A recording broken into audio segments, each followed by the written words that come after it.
ধন্যবাদ হাসিনা ম্যাম। আমি প্রথমেই বহুদিন পরে মসিম ভাইয়ের সাথে সাক্ষাৎ হচ্ছে। আমরা জুলাই যুদ্ধ যখন করি তারও বহু আগে থেকে বহুবার মসিম ভাইয়ের সাথে আমাদের বৈঠক হয়েছে।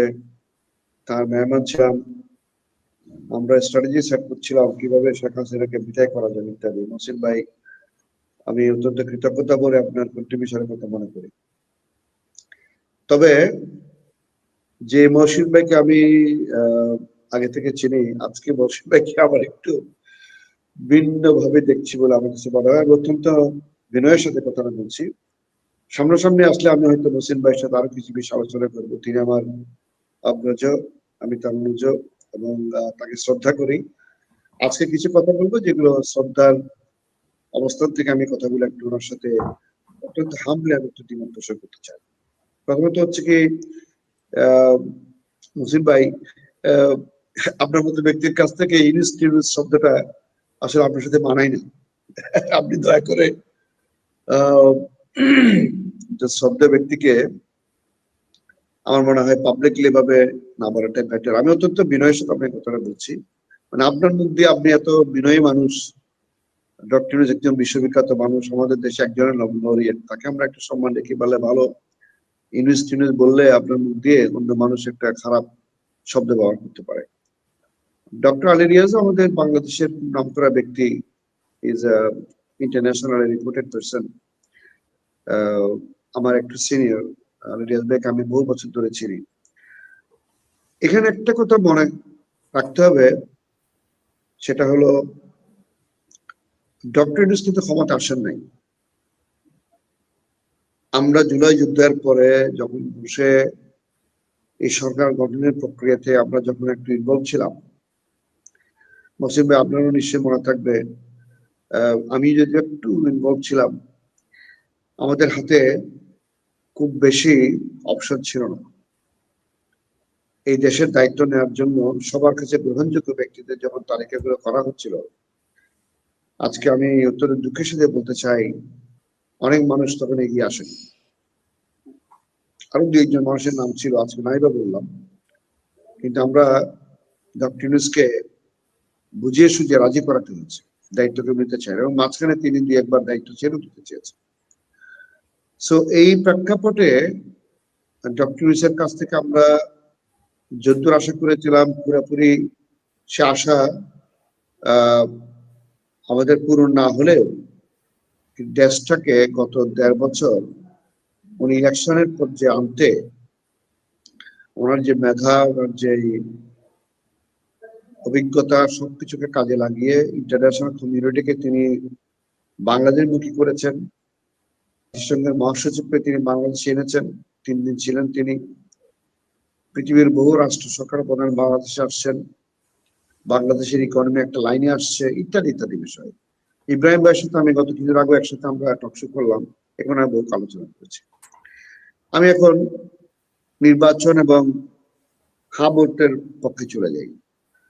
আমি হা ভোট দেব, যদিও আমি এটা বলার কথা নয়। মহসিন ভাই বললেন, আমি এই জন্য মহসিন ভাইয়ের বিপক্ষে একটা অবস্থান করলাম। এখন কেন দেব? প্রথমত হচ্ছে কি, মহসিন ভাই সংবিধান বিশেষজ্ঞ, অত্যন্ত সিনিয়র লয়ার। বাংলাদেশে যদিও আমরা একটা সংবিধান হাতে নিয়ে শপথ গ্রহণ করেছি, অ্যাকচুয়ালি সংবিধানের কোনো কার্যকারিতা বাংলাদেশে গত 17 বছরে ছিল না। সেই সংবিধানের কবর রচনা বহুত আগেই হয়ে গেছে। একটা কাগজ আছে, একটা ডকুমেন্ট আছে, কিন্তু সেটাকে সংবিধান বলা যায় না। যে সংবিধান একটা ফ্যাসিস্ট তৈরি করে, যে সংবিধানের মধ্যে দিয়ে সরকার পরিচালিত হয়, এবং সেই সরকার যখন হাজার হাজার মানুষকে মেরে ফেলে, হাজার হাজার মানুষকে যখন ইনজোর্ড করে, হাজার হাজার মায়ের বুক খালি করে, ওই সংবিধান আমাদের কোনো কাজে আসে এবং আসবেও না। সুতরাং উচিত ছিল এই সংবিধানকে সম্পূর্ণরূপে বাতিল করে দিয়ে আপনাদের মতো ব্যক্তিদেরকে নিয়ে নতুন করে সংবিধান রচনা করা। এটা আমরা করতে পারিনি, করা উচিত ছিল। যাই আমি হোক, বলেছি sir, I have said this appellate ডিভিশনে, হাইকোর্টে বারবার বলেছি, আই নো বারবার বলেছি। আই নো মসিম, আপনার সাথে এগুলো নিয়ে আমার কথা হয়েছে, প্রাইভেটলি কথা হয়েছে। জি তো আমরা করতে পারলে এটা ভালো হতো। এখন কথা হলো, আপনি যে ইলিগেল বলছেন, কিসের উপরে ভিত্তি করে? আমরা তো সেই সংবিধানকে মানি না।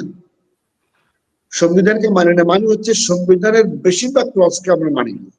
সুতরাং আমরা অক্ষ কমিশন আলোচনা করেছি, আমি নিজেও সেখানে ছিলাম, আমরা সবাই এগ্রি করেছি এই সংবিধানের মেজর পার্টকে আমাদেরকে নতুন করে রিরাইট করতে হবে, নতুন করে সাজাতে হবে। কিভাবে সাজাতে হবে? এই যে আমরা যে নতুন বাংলাদেশ গড়ার স্বপ্ন দেখছি, এই জুলাই সনদের আলোকে নতুন করে সংবিধানকে আমাদেরকে রিরাইট করতে হবে, পুনর্লিখন করতে হবে। প্রশ্নটা ছিল আমরা কি অ্যামেন্ডমেন্ট করব? আমরা বলছি অ্যামেন্ডমেন্ট না, আমরা বেশিরভাগ এগ্রি করছি পুনর্লিখন। সুতরাং যে আইনের উপরে ভিত্তি করে দেশ চলছে, যে আইনের উপরে ভিত্তি করে আপনি বেআইনি বলছেন, কোন আইনেই তো নাই। যে আইন আছে সেই আইনকে তো আমরা মানি নাই। আমরা মানি নাই বলে তো শেখ হাসিনা বিদায় হয়েছে, পার্লামেন্ট বিদায় হয়েছে, স্পিকার ডেপুটি স্পিকার যারা থাকার কথা ছিল তারা পালিয়ে গেছে, বিদায় হয়েছে, মেম্বার অফ পার্লামেন্ট তারা পালিয়ে গেছে, হাইকোর্ট সুপ্রিম কোর্টের বিচারপতিরা পালিয়ে গেছে কলাপাতার উপরে ভর করে, বারো অনেক পন্থায় পালিয়ে গেছে। সুতরাং একটা ম্যাসেজের অবস্থার মধ্যে দিয়ে ডক্টর ইউনূস সরকার ক্ষমতা গ্রহণ করলেন অনভিজ্ঞ কিছু মানুষকে নিয়ে। আমরা তাদেরকে সহায়তা করার চেষ্টা করেছি এবং দেশ একটা পর্যায়ে আসছে এবং নির্বাচনের দ্বার প্রান্তে এসে গেছে। এই পর্যায়ে এসে আমি মনে করি আমরা কোনো ধরনের আশঙ্কা তৈরি যাতে না করি, কোনো ধরনের এমন কথা না বলি। উইথ ডিউ রেসপেক্ট টু মসিম ভাইকে বলছি, আমরা আপনার মুখ দিয়ে যখন একটা কথা বলে ফেলবেন মসিম ভাই, আপনি বুঝেন আপনার মতো একজন ব্যক্তি যিনি রাষ্ট্র পরিচালনা করার মতো ক্যাপাসিটি রাখেন, সংসদ পরিচালনা করার মতো ক্যাপাসিটি রাখেন, আপনি একটা আন্তর্জাতিক মানসম্পন্ন ব্যক্তিত্ব, আপনার মুখে যখন এরকম একটা আশঙ্কার কথা বলা হয় মানুষ ভয় পান। আমি আপনাকে অত্যন্ত বিনয়ের সাথে বলবো, আর মাত্র 7-8 দিন বাকি আছে নির্বাচনের, let us develop some hope in the mind of the people. হ্যাঁ, আপনি না ভোট দিতে পারেন, দ্যাট ইজ ইউর রাইট, কিন্তু আমরা যদি সমালোচনাটা এমন পর্যায়ে নিয়ে যাই, মানুষের মধ্যে একটা আতঙ্ক তৈরি হবে, আশঙ্কা তৈরি হবে, মানুষ বিভ্রান্ত হবে, এমন কথা আমরা না বললেই এই মুহূর্তে বেটার। বিএনপি অনেকগুলো নোট অফ ডিসেন্ট দিয়েছিল এবং সেই মিটিং, আমি অনেকগুলো মিটিং এ ছিলাম, তাদের কথাগুলো শুনেছি। তারা নোট অফ ডিসেন্ট দিয়েছেন, তার মানে তারা যদি ক্ষমতায় যেতে পারেন তাহলে তারা হয়তো এই সকল বিষয়গুলোর উপরে তাদের কার্যক্রম কিছুটা আপনি বলতে পারেন যে সীমিত রাখবেন, কিন্তু মেজরিটি পয়েন্টে তারা কিন্তু এগ্রি করেছে। যেহেতু জুলাই সনদটা স্বাক্ষরিত হয়েছে, তারা স্বাক্ষর করেছেন এবং তাদের সুপ্রিম লিডার খালেদা জিয়া প্রয়াত, তিনি মেনে নিয়েছিলেন এবং এখন যিনি দায়িত্বে আসছেন জনাব তারেক রহমান, তিনি মেনে নিয়েছেন এবং তিনি হাবুটের পক্ষে বক্তব্য দিচ্ছেন। তার পার্টিকে বলছেন আমরা হাবুট দেব, জামাত ইসলামের বিশাল একটা সাপোর্ট বেজ আছে, তারা বলছে হাবুট দেব। আমরা প্রায় 30-32টা পার্টির মধ্যে যারা আমরা পক্ষ কমিশনে ছিলাম, 1-2 পার্টি বাদে বাকি সবাই প্রায় বলেছে হাবুট দেবে। দেশের জনগণকে সিদ্ধান্ত নিতে দিন, তারা যেভাবে আছে সেভাবে সিদ্ধান্ত নিক, হাইয়ের পক্ষে যাই, যদি নায়ের পক্ষে যাই, that's fine, will accept, we have to find out what you have to do. তাহলে এই কথাটা আপনাকে মনে রেখেই আমি মনে করি যে ফ্রড করেছে, আমি এই কথাটাকে এক্সপান্স করার জন্য আপনাকে অনুরোধ করবো, ফ্রড কে করেনি আমার বিবেচনায়, ফ্রড কে করেনি, কারণ আমি ঘনিষ্ঠভাবে এর সঙ্গে ইনভলভ ছিলাম। ফ্রড নয়, আপনি বলতে পারেন যে আপনার মতামতের সাথে হয়তো আমি এগ্রি করিনি বা আমার মতামতের সাথে আপনি এগ্রি করেন নাই, কারণ যা কিছু করা হয়েছে পাবলিকলি করা হয়েছে। ইউনূস সাহেব একটা কথা বারবার বলেছে, রক্ষা কমিশনে বলেছে যে আমি নিজের থেকে কোনো প্রপোজাল দিব না। আপনি এখানে 32টা বা 35টা পার্টি বসছেন, আপনার জনগণকে রিপ্রেজেন্ট করেন, আপনারা যেটা এগ্রি করবেন আমি সেটাকে গুছিয়ে দেব, কিন্তু আমি নিজের থেকে কোনো মতামত এখানে দিব না। এবং আপনি দেখেন আমরা হ্যাঁ না ভোট করার জন্য যেটা আজকে গণভোটে আসছে, এখানে কিন্তু একটা পয়েন্ট ডক্টর নিজের থেকে যোগ করেন, এগুলো আমাদের দেওয়া, সংক্ষেপ করবেন। Yes. আমরা ডিবেট করেছি। সুতরাং এখানে আলেরিয়া সাহেবকে আমরা দোষারোপ যদি না করি, আমরা ডক্টর ইউনূস সাহেবকে দোষারোপ না করি, হ্যাঁ আমাদের কিছু ভুল ত্রুটি আছে, এটা আত্মসমালোচনা আমরা নিজেরাই করি, কিন্তু দিনের শেষে আগামী 12 তারিখ যাতে করে জাতীয় নির্বাচনটা হয় এবং হ্যাঁ এবং না ভোটের যেই ব্যালট সেটারও যাতে কার্যক্রম সম্পন্ন হয়।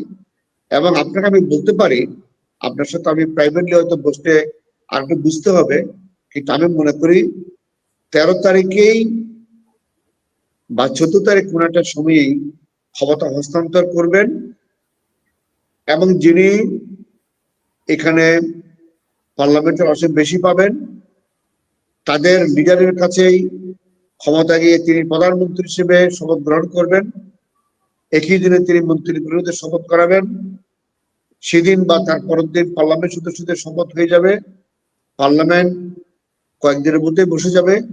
সুতরাং এখানে প্যারালাল কোনো গভর্নমেন্ট চলার কোনো সুযোগ সেখানে নাই। তবে হ্যাঁ, একটা বিষয় যেটা আপনি অবতারণা করেছেন আমি একটু ক্লারিফাই করতে চাই, সেটা হলো এই পার্লামেন্ট যেটা নতুন হতে যাচ্ছে সেই পার্লামেন্টকে এডিশনাল ক্ষমতা দেওয়া হচ্ছে জুলাই সনদের আলোকে হানা ভোটের মাধ্যমে, যে আমরা যেগুলো এগ্রি করেছি, যে সকল বিষয়গুলো আমরা এগ্রি করেছি জুলাই সনদে স্বাক্ষর করেছি, এগুলোর ইমপ্লিমেন্টেশন করার জন্য যেখানে যেখানে আইন পরিবর্তন করা দরকার এই আইনগুলোকে পার্লামেন্টে পাস করে পরিবর্তন করে একটা সুচারুরূপে আইনে কাঠামো তৈরি হওয়ার জন্য যতটুকু সময় দরকার 180 দিন বা 180 কার্য দিবস, এই সময়টা তাদেরকে দিতে হবে এই পার্টি।